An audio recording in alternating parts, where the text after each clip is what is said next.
वातावरण होतं, पण मथुरेमध्ये मात्र भीतीचं वातावरण होतं. कंस चिंतेत पडला होता, त्याला सर्वीकडे श्रीकृष्ण दिसत होता. मग कंसाने त्या ठिकाणी मीटिंग भरवली आणि मीटिंगमध्ये सांगितलं की कोण जाईल आणि त्या कृष्णाला मारून येईल. त्या ठिकाणी महाबळ नावाचा एक राक्षस होता. त्या राक्षसाने सांगितलं की मी जातो आणि कृष्णाला त्या ठिकाणी मारून येतो.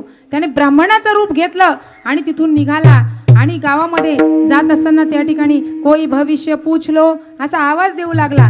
आता दुपारच्या वेळेस जर कोणी भविष्य विचारणारे आले तर आपल्या माता माऊली लगेच बोलवतात, त्यांना भविष्य विचारायचं असतं म्हणून बोलवतात.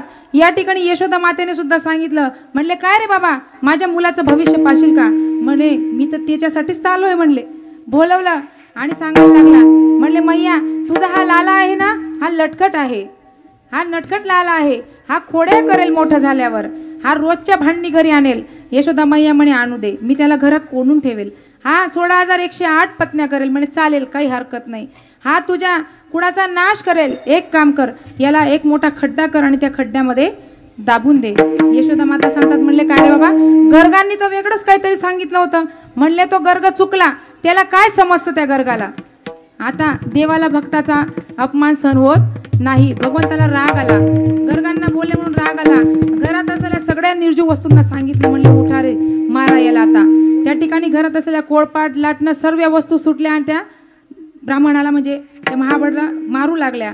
सगळे मारले, महाबळ पळू लागला त्या ठिकाणी. शेवटी पावशी मावशीला राग आला आणि जशा उठल्या तसे त्यांचं पंचांग जानवे तुटले पंचांग फाटले, जानवे तुटले पंचांग फाटले, जानवे तुटले पंचांग फाटले, जानवे तुटले पंचांग फाटले.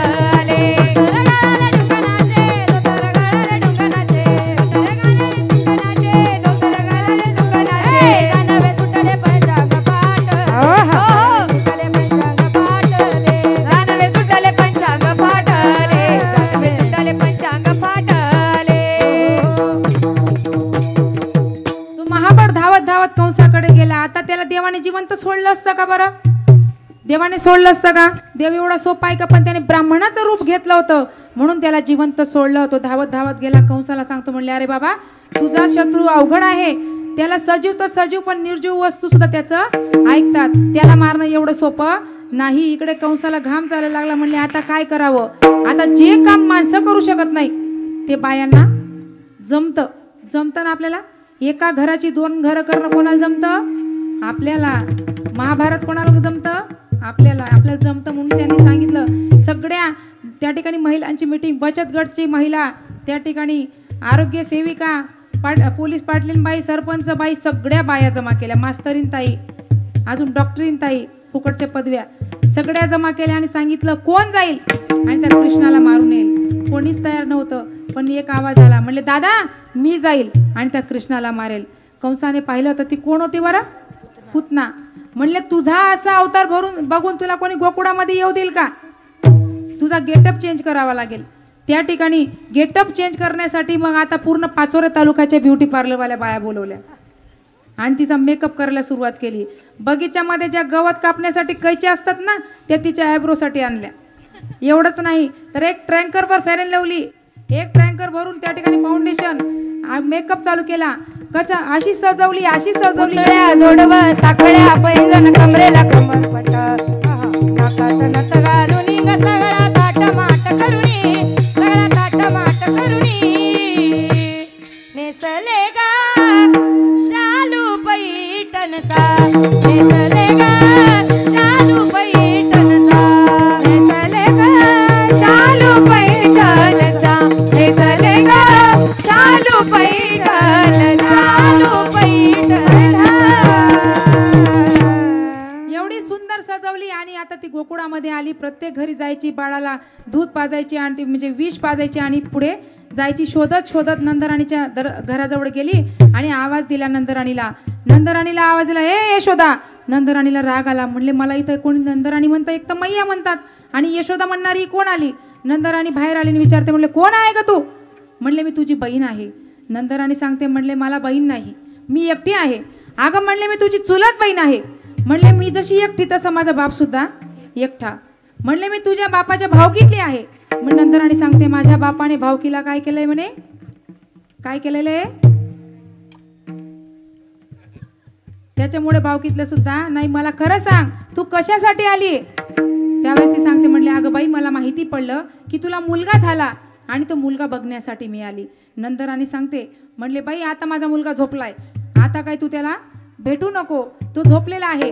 पण देव इकडे हसायला लागले. म्हणले मैया मी काही तर झोपा काढायला आलोय का, हे बवणीचं गिराईक आहे. क्षीरसागरामध्ये काही कमी शांतता होती का मला झोपा काढण्यासाठी, मी तर झोपा काढायला नाही आलो. बवणीचे गिराईक आहे ते कधी सोडू नाही का. बघा बवणीचे गिराईकवरनं एक आठवलं, एकदा एक मुलगा एका आजीकडे बटाटे घेण्यासाठी गेला आणि आजीला सांगितलं म्हणले आजी बटाटे काय किलो आहेत. आजी म्हणली 20 रुपये किलो. म्हणे एक काम करा ना आजी मला 15 रुपये किलो द्या, बघा तुमचा एक बटाटा सुद्धा शिल्लक राहणार नाही माझा हात लागल्यावर. म्हणले काय रे बाबा तुझ्या हातामध्ये एवढी काय जादू आहे. म्हणले आजी माझ्या बापाची 100 एकर शेती होती, माझा हात लागला आता 20 एकर बाकी राहिली. म्हणून या ठिकाणी भगवंत सांगतात म्हणले बवणीचं गिराईक आहे सोडायचं नाही. भगवंत रडू लागले. ती सांगते पुतना म्हणले काय ग यशोदा खोटं बोलते का, बाळा तर तुझं जागच आहे. यशोदा माता काही कामाने घरात गेल्या आणि पुतनाने त्या बाळाला आपल्या मांडीवर घेतलं आणि दूध पाजायला त्या ठिकाणी सुरुवात केली. देवाने आधी त्या ठिकाणी विष पिलं, दूध पिलं आणि रक्त प्यायला सुरुवात केली. रक्त प्यायला सुरुवात केली आणि पुतना ओरडू लागली कृष्णा मुंच सोड कृष्णा सोड कृष्णा. कृष्णा म्हणे बाई मी कोणाला धरत नाही आणि धरलं तर मी कोणाला सोडत नाही. अशा प्रकारे पुतनाचा वध केला. आता भगवंत हळूहळू रांगायला लागले. तळवे तळहात तळहात टेकीत, तळवे तळहात तळहात टेकीत, डाव्या गुडघ्याने गुडघ्याने लागत, डाव्या गुडघ्याने गुडघ्याने लागत, डाव्या गुडघ्याने गुडघ्याने लागत. तळवे तळहात तळहात टेकीत, तळवे तळहात तळहात टेकीत, डाव्या गुडघ्याने गुडघ्याने लागत, डाव्या गुडघ्याने गुडघ्याने लागत, डाव्या गुडघ्याने गुडघ्याने लागत. आता भगवंत रांगता रांगता हळूहळू मोठे होऊ लागले आणि मित्र त्या ठिकाणी जमवू लागले. आता देवाचे मित्र कसे होते, 70 80 वर्षाचे बाबा होते का, नाही ना. तुम्ही जागा आहेत ना सगळेजण, ऊन तुम्हाला बी लागतंय ऊन आम्हाला बी लागतंय म्हणून माना हलवत चला, टाइम कमी आहे. त्या ठिकाणी छोटे छोटे मुलं लहान लहान लहान मुलं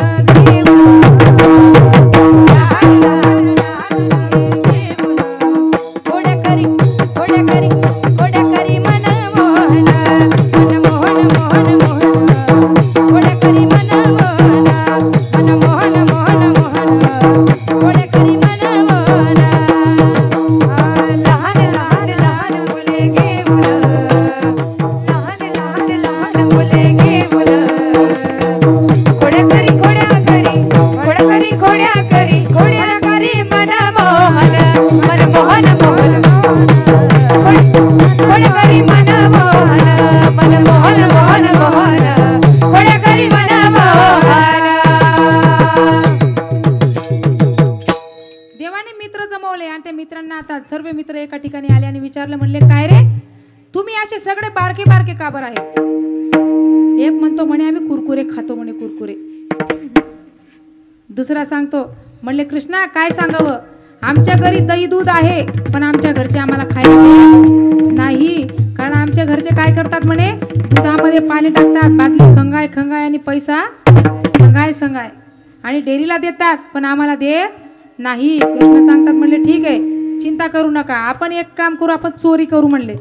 मग चोरी नाही म्हणले बाबा तू राजाचा मुलगा आहेस, तुला कोणी काही करणार नाही पण आम्हाला कोणी सोडणार नाही. भगवंत सांगतात तुम्ही चिंता करू नका, मी आहे ना तुमच्या पाठीशी, आपण चोरी करू पण त्यासाठी आधी आपल्याला संघटना तयार करावी लागेल म्हणले. कोणती, माखन चोर संघटना तयार करून त्या ठिकाणी काही साहित्य आपल्याला लागेल. म्हणले काय, तर म्हणले काठे आणा, खडे आणा, वस्त्रगाळ, माती, गोखरू असं साहित्य आपल्याला आणावं लागेल.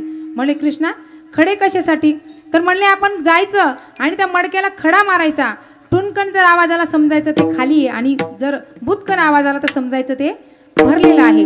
आणि मग ते जर भरलेलं असतं आपण त्याला काठी मारायची आणि ते मडकं फोडायचं आणि मग ते दही दूध खायचं. मग एक म्हणतो जर तोपर्यंत गवडणी आल्या तर, म्हणले गवडणी जर आल्या तर आपण काय करायचं, बोखरू फेकायचे म्हणे. बोखरू फेकले म्हणजे तो काटा त्यांच्या पायात जाईल. आता बोखरू कसा असतो 3 काट्यांचा, कसाही फेकला तरी त्याचा काटा एक वरच असतो. तसे समाजामध्ये काही लोक असतात त्यांना कसाही फेकलं तरी ते बोखरूच्या काट्यासारखे वरच असतात. त्या ठिकाणी बोखरू त्यांच्या पायात जाईल आणि मग त्या तिथं जागेवर थांबतील. मग बोबड्या सांगतो म्हणले काय रे कितना, त्या दौललीने जर तप्पल घातलेली राहिली तर म्हणले पुढे म्हणजे जर त्यांनी चप्पल घातली मग आपण एक काम करू ना, वस्त्रगाळ माती फेकू म्हणजे त्यांच्या डोळ्यात जाईल आणि त्या जागेवर थांबतील. मग बोबड्या म्हणतो म्हणले किसना, त्या गवललीने त्या तत्मा घातलेला राहिला तर म्हणले आगाऊपणा करू नको, आता आपल्याला पुढे चोरी करायची आहे. आणि सगळं मिळून त्यांनी त्या ठिकाणी ते मडकं फोडलं, दही दूध खाल्लं, सर्व दुधाने त्या ठिकाणी पालथ्या केल्या. सकाळी सकाळी सर्व गवळणी त्या ठिकाणी आल्या आणि पाहिलं तर काय अभंगाच्या पहिल्या चरणात पाहती गवळणी पाहती पाहती गवळणी पाहती गवळणी पाहती गवळणी पाहती गवळणी पाहती गवळणी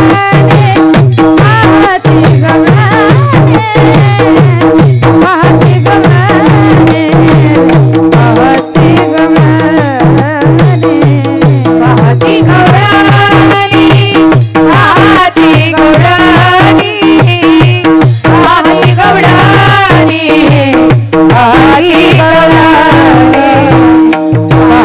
पाहती गवळणी पाहती गवळणी पाहती गवळणी पाहती गवळणी पाहती गवळणी अवते पालते दोधाने अवते पालते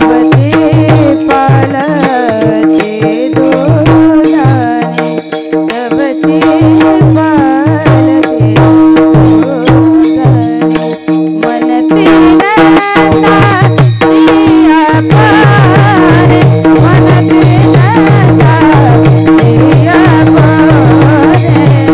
मनते नंदा दिया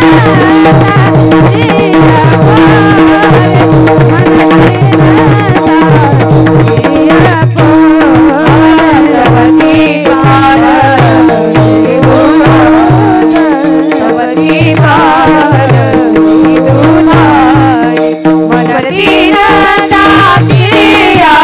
दोधाने मनते नंदा दिया पारे मनते नंदा दिया पारे मनते नंदा दिया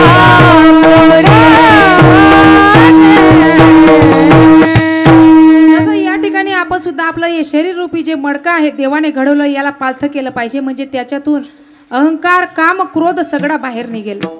आणि मग त्या ठिकाणी गोपिकांनी पाहिलं की सगळ्या दुधाने पालत्या झाल्या होत्या, सगळं दही दूध सांडलेलं होतं, बाकीचं खाल्लेलं होतं. म्हणले नेमकं हे कोणी केलं असावं बरं.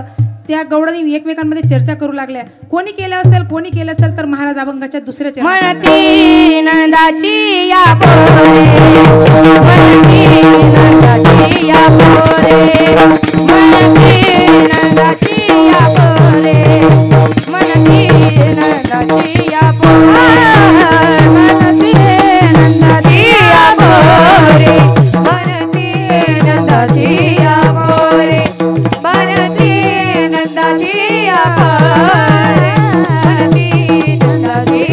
पोरे मनती नंदाची या पोरे मनती नंदाची या पोरे मनती नंदाची या पोरे मनती नंदाची या पोरे मनती नंदाची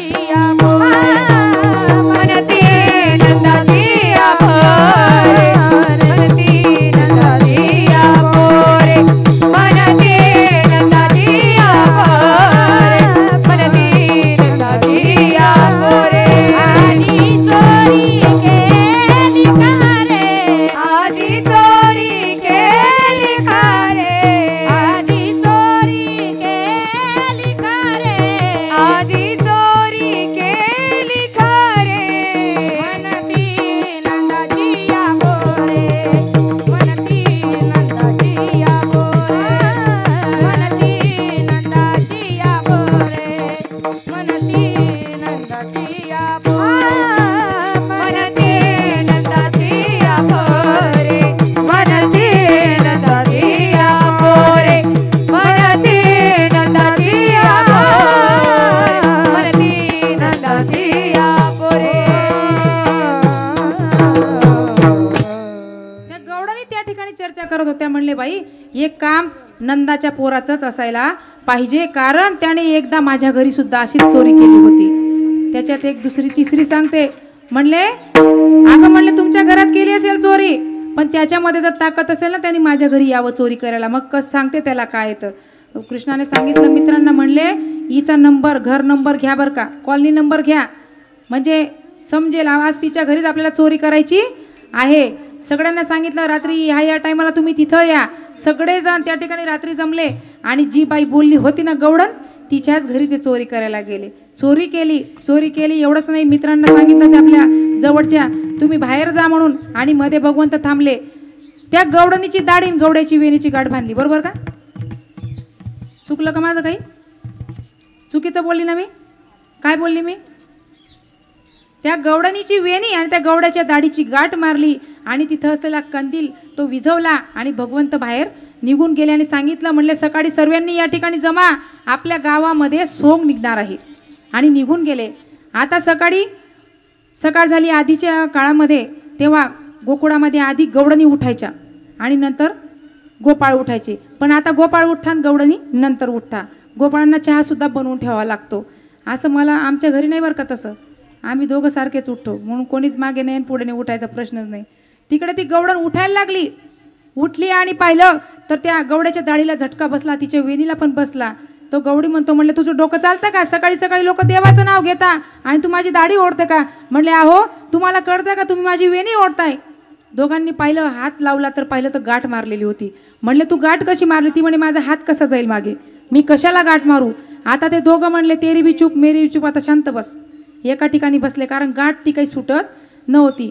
गावातले लोक विचार करू लागले की सर्वांच्या आधी उठणारे आज अजून उठले कसे नाही. प्रत्येकजण जायचं, दरवाजा ठोकायचं. मग त्यांनी विचार केला, दरवाजा तोडला. जो मध्ये गेला तो पाहायचा आणि हसत हसत बाहेर यायचं. आता एक आजीबाई गेल्या. आजींनी पाहिलं, आजी हसायला लागल्या, पण आजींनी काय केलं, दोघांचा हात धरला आणि बाहेर घेऊन आले. सगळे हसायला लागले त्यांना, सगळे हसत होते. म्हणले आता करावं काय? गाठ सोडायला गेले, सुटत नव्हती, तुटायला गेले, तुटत नव्हती, जळायला गेले, जळत नव्हती. कारण ब्राह्मणाने मारलेली गाठ ही 7 जन्मात तुटत नाही, तर ही ब्रह्मदेवाच्या बापाने मारलेली गाठ होती, ती कशी सुटेल? त्या बाईने विचारलं, म्हणलं काय गये, तू कोणाला काही बोलली होती का? म्हणले नाही. म्हणले आठवण कर बाई, आठवण कर, तुझ्या तोंडाचा काही भरोसा नाही. तिला आठवलं, म्हणे बोलली होती मी एकाला. म्हणले कोणाला? म्हणे मी त्याला बोलली होती. म्हणे मग आता ही गाठ तोच सोडेल. मग आता निघाले, आता त्याच्या घरी जावं लागेल. म्हणे निघाले ते जोडपा घेऊन, तो गवडण आणि तो गवळी दोघंजण निघाले. आता त्यांचं लग्न लहानपणी झालं होतं, म्हणून आता काय झालं, गवडण उंच होऊन गेले आणि गवडी बुटका राहिला. ते रस्त्याने चालताना गवडण पुढे चालायचे आणि गवडी वर तोंड करून चालायचा, कारण तो बुटका होता ना. चालता चालता चालता पुढे मिरची मार्केट आलं आणि नेमकं ते व्यापाराने त्या गवडणीच्या समोर मिरचीचं पोतं झटकलं आणि त्या गवडणीला अशी शिंक आली, तो गवडी डायरेक्ट मागचा पुढे, पुढचा मागे, असा फुटबॉल सारखा त्या ठिकाणी. गवडण गर गर फिरे गवडी दाढी बरोबर करे, गवडण गर गर फिरे गवडी दाढी बरोबर करे,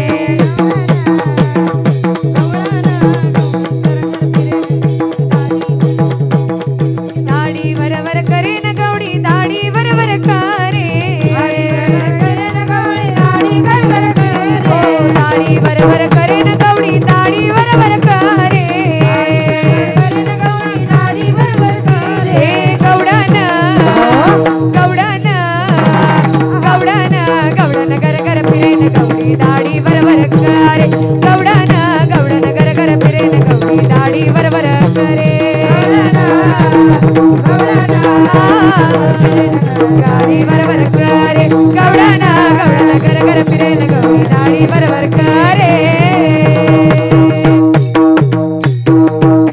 या ठिकाणी भगवंताला माहिती होतं की आपल्याकडे आता तक्रार घेऊन येत आहेत. तोपर्यंत देवाने काय केलं, यशोदा मैयाकडे जवळ गेले आणि सांगतात, म्हणले मैया अगं तुझ्यासारखी आई जगात नाही, तू किती चांगली आहेस आई, तुझ्या मूर्ती वाणी या जगात मूर्ती नाही, अनमोल जन्म दिला गाई, तुझे उपकार भेटणार नाही. यशोदा मैया म्हणते काय भानगड आहे, दाल में कुछ काला है. कारण की प्रत्येक आईला माहिती असतं आपलं लेकरू कसं आहे. बाबा तू काहीतरी मोठी कोडी केली आहे म्हणून तू मला एवढं मनवतोय, काहीतरी नक्की आहे. आणि तेवढ्यात यशोदा मैयाचं लक्ष गेलं समोरून सोंग येत होतं.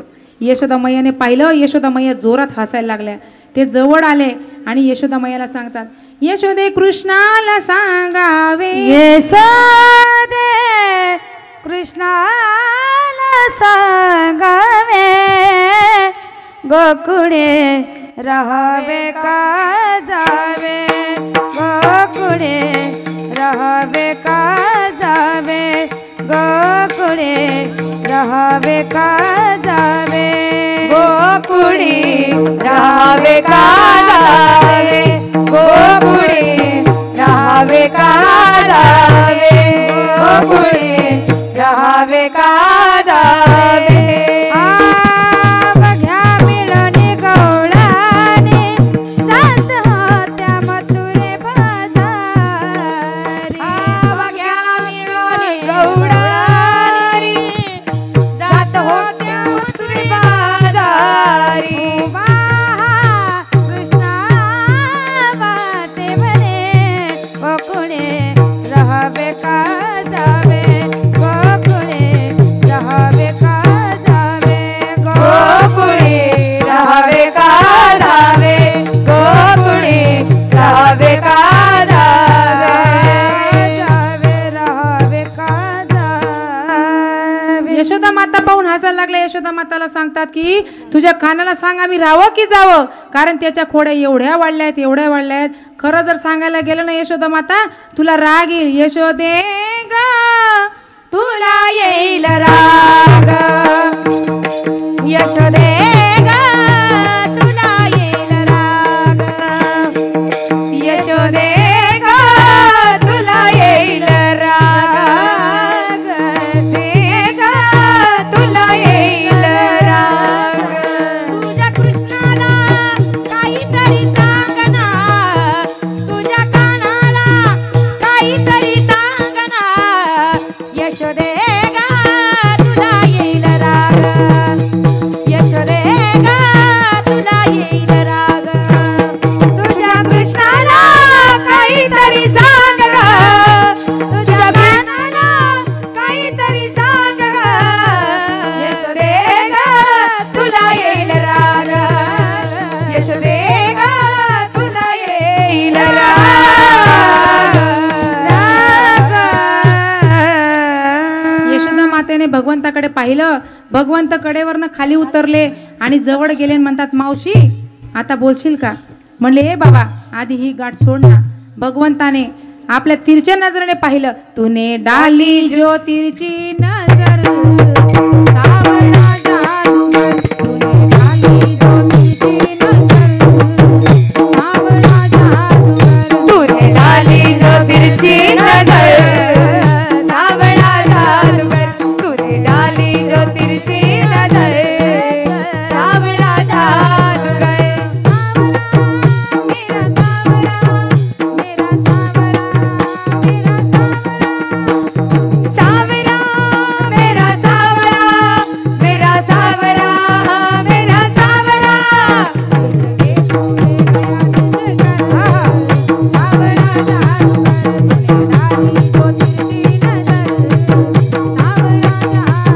लुट के ले गया तूने जिगर, सावरा जादूगर, तूने डाली जो तिरछी नजर, सावरा जादूगर.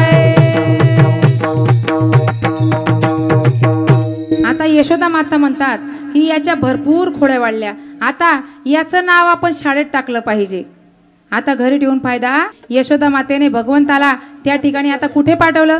गाईचा राया रानात गेला रे माझा गोपाल घोंगडीवाला, गाईचा राया रानात गेला रे माझा गोपाल घोंगडीवाला, गाईचा राया रानात गेला रे माझा गोपाल घोंगडीवाला, गाईचा राया रानात गेला रे माझा गोपाल घोंगडीवाला, माझा गोपाल घोंगडीवाला, माझा गोपाल कामडीवाला, माझा गोपाल घोंगडीवाला, माझा गोपाल कामडीवाला, गाईचा राया रानात गेला रे माझा गोपाल घोंगडीवाला, गाईचा राया रानात गेला रे